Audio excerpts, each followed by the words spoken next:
Hello and welcome back to the When You're Podcast, the podcast for when you're doing anything. Today we're talking about when you're watching Scooby Doo 1 and 2, and I do mean the live action versions. These movies star Freddie Prinze Jr., Sarah Michelle Gellar, Matthew Lillard, Linda Cardellini, and Neil Fanning, who voices Scooby. I have to say, these movies are great. Let's just start right off the bat. These movies are so much fun. They really did well casting these characters, these actors as their respective characters. And what I really like about it is that they're so far past high school or being like teenagers, just driving around in a van. Which I guess is how it's always been. Like they've always kind of been adults in a sense. I don't know. I guess the perception that they were like teenagers or really, really young is not totally crazy, but it's, I never thought of them as like, I guess I kind of always saw them as like teenagers, solving mysteries in a van. So the first one was really exciting and it really set the tone for the second one and for the whole thing. Where it starts off with them separating. They're like, yo, screw this whole team, and we're done. We don't want to be a part of it anymore. Especially Velma, played by the ever-magnificent Linda Cardellini. I mean, that's perfect casting. She did the role so well and gave it so much justice, and she was really, really bad. She was really hot, so shout out to you, Linda Cardellini. Very, very good stuff. And I particularly like how everybody has their own. I mean, they know the characters very, very well, and they understand them very, very well. But when you see them all together, there's just this cool relationship between everybody. It fits. It's natural. It works really well. And when they separate and then they eventually come back together to go on Spooky Island, and you see them try to divide and conquer. They each try to go about their own ways to solve the mysteries, to get clues, to learn about everything that's happening on the island. And they can't do it alone. None of them can do it alone. Even though they may think they can or they may want to, it's when they all come together and they're able to work as a team and really, really comes together. But an argument can be made that that's just with time and history. They've known each other for a long time, and people who you know for a long time or work well with for a long periods of time, when you come back together, it's pretty effortless. So throughout the whole movie, I just kind of wondered, like, what if they had stay separated, or what if there's like a spin-off or a whole different thing where like you kind of see them solve their own mysteries, That's kind of what I'm thinking about. But the first movie is so much fun. It's so great because it really, it was my first experience. Well, I don't know if that's the right word. It was kind of like one of the first experiences I had about cartoon turning into live action. And they did such a perfect job with it. So spoilers for the movie. If you haven't seen Scooby Doo, definitely go watch it. Live action version. The main antagonist is Scrappy Doo, who is just this terrible puppy who is crazy. He builds this robotic version of a man, of Mr. Bean. Can you believe it? Rowan Atkinson is in the movie, and he's supposedly the villain, the main bad guy, who's trying to steal the souls from all these college students in order to, I don't know, seek vengeance against the Mystery Inc., against all of them. And you kind of find this place of who is everybody without each other, who is Scooby without Shaggy. And that's where you kind of feel like the separation comes between them, where you fail in friendships, but you always come back together because you're bonded and you really care about each other and you really know each other very well. And I like that message, especially when solving a mystery. And there's also a good amount of action. There's like some spooky elements. And it's very funny. I think that Matthew Lillard and Neil Fanning's relationship in the movie is unmatched. It really is really good, cool. And you see James Gunn. James Gunn is the I think he's the head writer of this, or he wrote on it, and he does such a great job balancing all the characters so everybody gets their moments to shine and everybody feels connected. Everybody feels good together, which is so crazy how spot on this cast is. I mean, you think about other movies where like you think the cast is going to be amazing, but when they actually come together, it kind of falls flat, or it doesn't. Maybe it's carried by one person, or it doesn't feel any particular kind of way. Like, what's a good example to give? I think kind of like an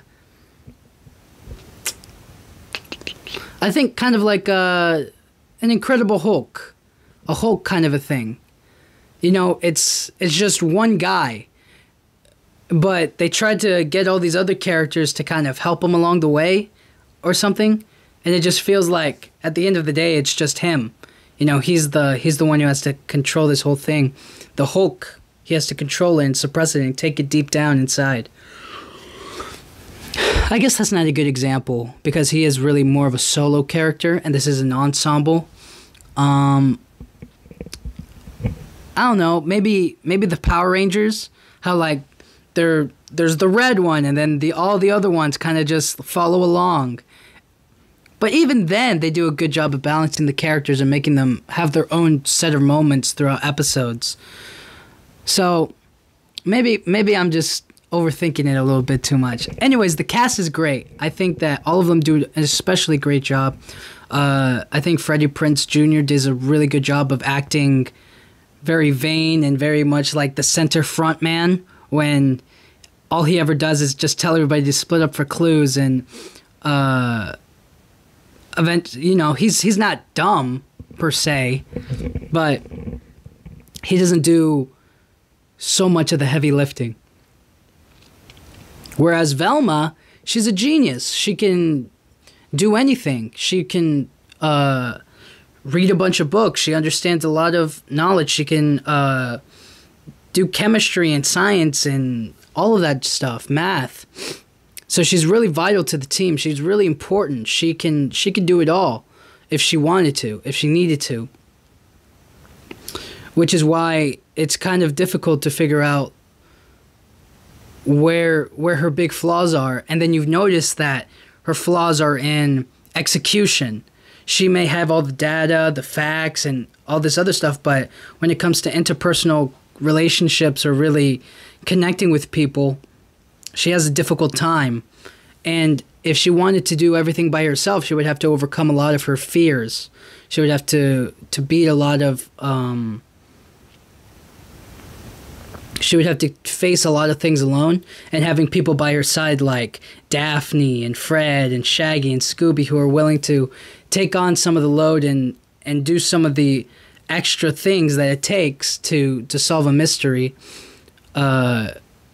really help overall. And they give her a sense of confidence, which I like. And then Daphne doesn't want to be the damsel in distress. She's always getting kidnapped. She's always getting taken. And she just wants to be taken seriously. Somebody who can hold their own, who can do their own thing and doesn't have to rely on Fred, Velma, Shaggy, and Scooby to save her. She can save them and she can be her own hero. She can save the day, which is why she takes up martial arts and training and fighting, which helps her in the end, fighting that sumo wrestler guy, which is such a weird scene, but I kind of like it. It's heavy on the stunt double. You could definitely tell. Most of her scenes are, when it comes to choreography and fighting, are heavy on the stunt work, but I like it. And I also, talking about scenes, I really like the scene where they switch bodies. Like the souls are trying to get into the right bodies. Oh my gosh, those are so funny.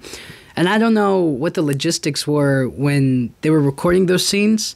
Like, did they actually say the lines or were they just mouthing them? I think they actually said the lines as the characters, but then they just dubbed them over later on, which I think is funny. I think is really, really good. And you kind of see their personality shift as they get into each other's bodies. Such a great idea. It was so funny to see that. Anyways, that's why the cast just works. You know, they're able to pick up on those little quips. So from the first movie, you go into the second movie, and that's where I was kind of talking about where everybody, you know, they come back together again, but they fail. They fail and they fail and they fail, and they kind of have to fight against all that they've overcome. You know, like if you can imagine your biggest failures in life, and then having to go back and relive them or fight them again or get that kind of history brought back to you. It can feel like a lot, which is what this kind of symbolizes in a way. I think I'm reading too much into it. Basically, the second movie, monsters become unleashed. This weird scientist, Jacobo, tries to make a machine to make monsters, and he wants to get back at Mystery Inc. for sending him to prison in the first place. And then he escaped, and then he created this machine again. And then he pretended to be a woman reporter so that way he could trick them. And then he got some guy, Ned, to help him in the whole thing. And it was so funny because at the end of the movie, this is so crazy. He was like, Ned was like, you were a dude this whole time? And the guy was like, of course, you idiot. And then he was like, but we cuddled.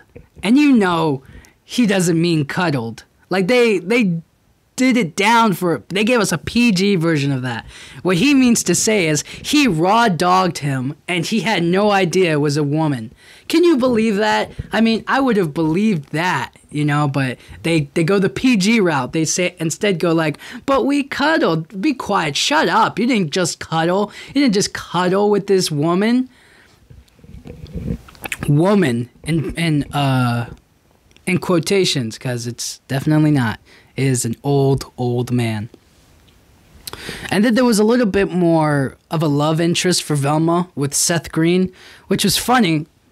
I really like the scene where he walks in and she like sees him from across the room, and he's in a suit and he's like walking towards her and they have the music playing. He's like da da da da da da da da da da, and he trips and he falls. And then he gets back up and then the music keeps going. I love moments like that. I love good comedic moments like that. It's what I love about the movie Blended with Adam Sandler and Drew Barrymore, where they do the sequences of everybody's head and it plays multiple... It uses the same like music and tracks, but they all mean something different for each individual person. Such a great idea. I love those moments when you use music to its full potential, which is what I really like. And that's what I like about Scooby Doo 2. And what I think the main focus of the second movie was Scooby and Shaggy and how they want to be heroes. They want to be bigger than life. They want to actually contribute. They don't want to be screw-ups or accidental wins or whatnot. They want to consciously solve and contribute to the group, which always felt a little flat. You know, it always felt like, oh, it just so happens, coincidence that Scooby and Shaggy come across this clue or they bump into the villain and then they crash and then they're able to take the mask off of him and they're like, it's this guy, you know. Instead, they want to be genuine heroes. They want to get it right without screwing up, without making a mistake. And then after the fact to being like, but it was a good mistake. And it's why I like the montage of them, one, eating the cotton candy monster, because that was like fun for them, and two, where Scooby is fighting all of the monsters with the fire extinguisher, especially the tar one, and then he does the crazy line where he's like, who do you think you are? And he's like, Scooby Dooby Doo, and then he puts the disc down into the thing and he presses the button and then he looks back and he's like, I love that moment. I don't know why. It's just something so... It's definitely very cheesy. It's very, very cheesy. Heavy on the cheese, but I like it, dude. There's something about it. I think it's nostalgia for me. I just love moments like that where it's like... where they really define themselves and they really take charge in who they are. They're like, this is who I am, and I just outsmarted you. And then they explode all of the monsters, and then they demask the villain, and it turns out to be Dr. Jacobo or whatever. Now, I was very upset. I mean, obviously, when you like a film franchise of any kind, you're always like, is there another one? Can there be another one? And it's disappointing that there's not a third Scooby Doo. I feel like if we had gotten one more, just one more, but then again, you know, who knows if they would have done it successfully. And I don't in particularly know the reviews for the second one. But I like both of them. I think they were both very cool. So it was a big shame that they didn't do a third one. I don't know why. It could have been production. It could have been low box office sales. It could have been the cast, maybe. I don't know. I honestly have no idea. Or maybe director or the studio, Warner Brothers. Yet again, they always do find a way to like reboot it with like a younger group of kids, and it just doesn't take off. It just doesn't do as well, which is why begs the question is why would they waste it? You know, especially the momentum that they had. I think these movies were followed up pretty well, like maybe a year or two apart. I don't know. But I was very disappointed that there's no Scooby Doo 3. Yet, at the end of Scooby Doo, I feel like the end of Scooby Doo 2 kind of wrapped it all up in a very fun and lighthearted way with the song "Thank You for Let Me Be Myself Again." Oh man, I love that dance montage that they do in the bar with Scooby dancing. Because Shaggy was like, "Don't draw any attention to yourself, Scoob."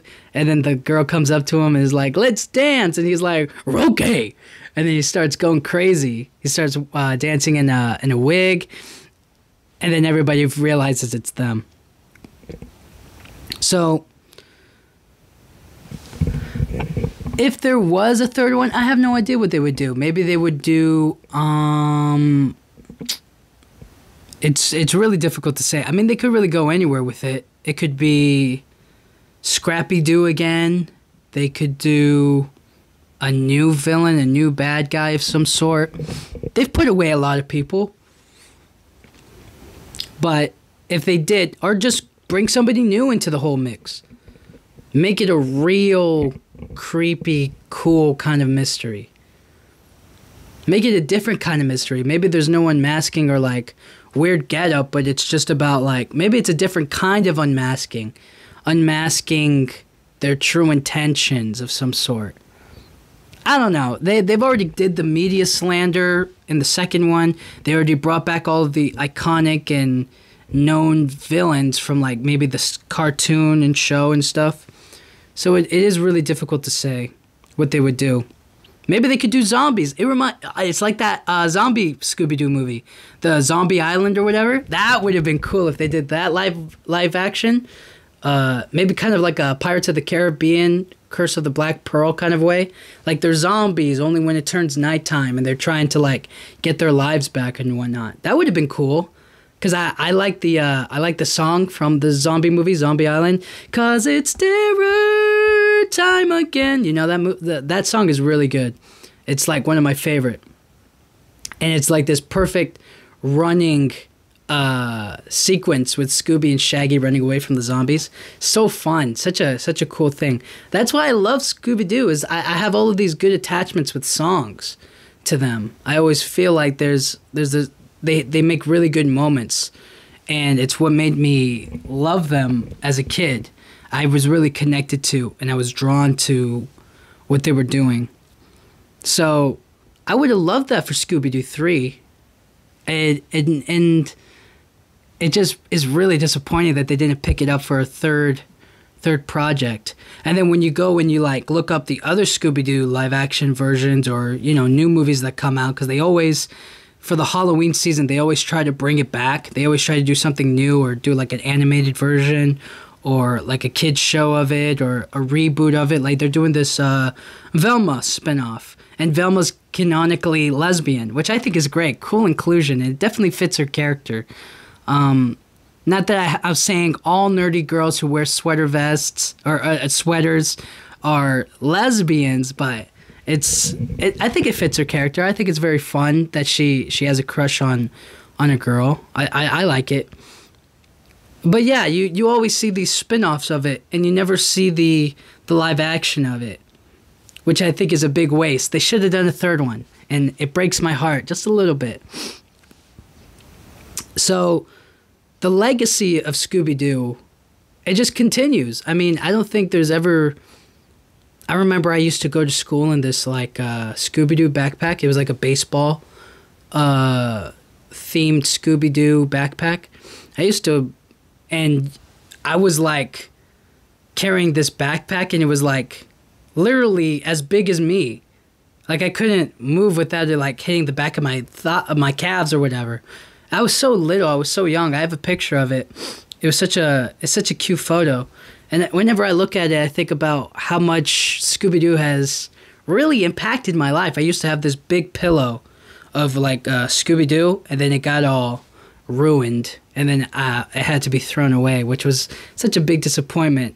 And it's one of the reasons why I keep such close care of certain material objects like pillows or any kind of sleepwear, just because I feel this great attachment to it. So I used to have that. I used to read the books. I used to watch the movies. I love Scooby-Doo. And I feel like for generations to come, they're all going to have these two movies. And they themselves are going to wonder, why didn't they make a third one? Why isn't there a franchise? How come they didn't do a blah, blah, blah? And it's like, chill, okay? I want it just as badly as you do, all right? But I was there first, and you got to suck it. All right? You got to suck it. I was there first. I watched the movie when I was a kid, way before you were ever born. So when you watch it, it's good. When I watch it, it's better than you. That's all I'm trying to say, okay? And the legacy of Scooby-Doo will last for forever. You'll always have the TV show to go back to. And there's multiple seasons, different versions, different times. I remember the "What's New Scooby-Doo? We're coming after you. Gotta solve that mystery." You know that song? That song was really good. That was a good theme song. They have like the, what is it? The young puppy? Like puppy Scooby-Doo pup, whatever. I used to watch those. They used to come on early in the mornings, like before school. I don't know what I would do, like what I was doing so early up in the mornings, but it used to play on TV from time to time, like early in the morning before school, or like I had to like get dropped off at school, and I would watch it. And there was this one episode in particular that was like, there was this ghost, like this police, this like French ghost, and he would always be like, "Sacre bleu," you know, it's like "Sacre bleu" or whatever, but instead he goes "Sacre boo" or whatnot. And the episode was so focused on drugs. Like the bad guy was like drug heavy, and Scooby would always be like, "Rugs, ugh." And then they would go like, "Drugs are very bad, kids. You never want to deal with drugs." And now those kids are smoking marijuana, and they're, you know, doing ecstasy. You know, they're smoking heavy amount of pot. They're doing drugs, all right? They're doing hard drugs. They're doing every kind of hard drug that you can imagine now. So they didn't heed his words, but I did. I followed you, Scooby. That episode had an impact on me. And stuff like that, little things, you know? And every single year they obviously come out with new merchandise. There's always the couple that dresses up as Fred and Daphne, and the other couple that dresses up as Velma and Shaggy or Scooby and whatnot. You know, they get in a mystery van. They make their own mystery machine, and they go driving, and they do whatever.